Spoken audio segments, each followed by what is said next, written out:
out now. There's money on the table. You can have life-changing, maybe generational-changing money if you take it. If it were me, I'd take it. I understand the temptation. But we're not talking about whether any of us would be able to resist the money. We're talking about the big picture, what would be best. And I don't think he should come out yet. Now, here's a problem with the NCAA, guys. Really, what he should be able to do is take out an insurance policy. He can. Right? He can do that. Like he can an insurance policy for $5 or $10 million. How's he get the money? He does. The school pays That's for it. expensive, right? The school can take out an insurance policy on you, Max. Well, excuse me for interrupting, Coach. But Max, with all due respect, I don't care about that. I want to know why you think he should not. Why you think he should stay in school? Why do you believe he should stay in school? Right. That's number one.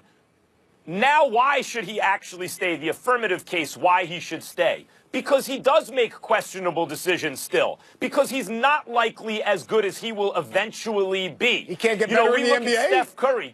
He can't improve in the NBA, Max? He doesn't have time limitations in terms of practice and coaching and film. He doesn't have any other distractions. When you go to the league, all you do is working on your game.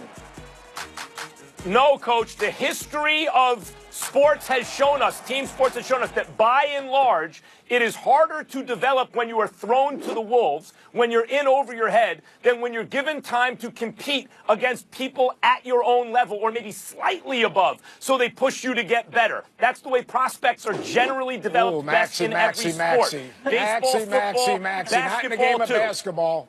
Maxie, come on now. These guys that are going out and developing their games, the great thing about the NBA, they got terrific coaches. He will not be a G League guy. He'll be able to practice every single day, work on his game, work with coaches before and after. There won't be a 20-hour limitation. He'll be just fine at the next level. How would Kyle Kuzma have been? How would Kyle Kuzma have been had he went right to the NBA after his freshman year? Wait a second. His freshman year wasn't the same year that Trae Young had. Trae Young was... Look, the guy is a terrific player that got beat up towards the end of the year against game planning and terrific guards in the Big 12. But you know what? He's going to be playing with dudes. So now when he's getting in the lane and pitching it, those guys are making shots. Now when he's advanced passing, the guys are finishing. When he comes off a ball screen and drags two, they're going to make two passes and someone's going to be wide open. His game is fine. His body might not be, but his game is fine. Maxie, I love you. How would Steph Curry have been had he come out after his freshman year? I think the same thing. It would have been a little bit of a process, but he could have translated, no problem. Look, that's the culture of our game right now, Max. That's the way it is today. Coach, I completely agree with you. I just think he has to strike while the iron's hot, but he clearly can develop in the NBA. But don't be frustrated, Coach. I sit here every day trying to teach Max about the game of basketball. It's a work in progress. You know what? Let me tell you what's going to happen. Hold on. Yes, Maxie, go ahead. Let me tell everyone what's going to happen.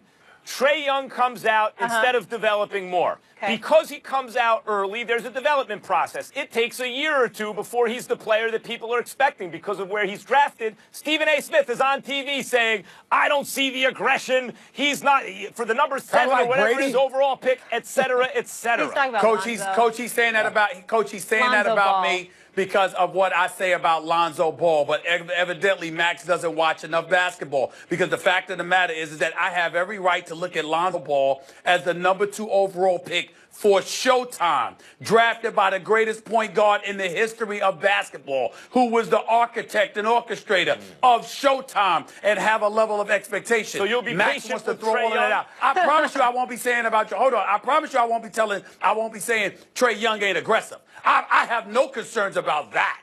I worry about Max's evaluation process, though, because I see Max evaluating Tom Brady, saying 2 years ago he was done. The guy's still throwing passes. Come on, Max. No, I said 18 months, Coach. Come on. I said 18 months, Coach. And I know you're not talking to me about evaluation process.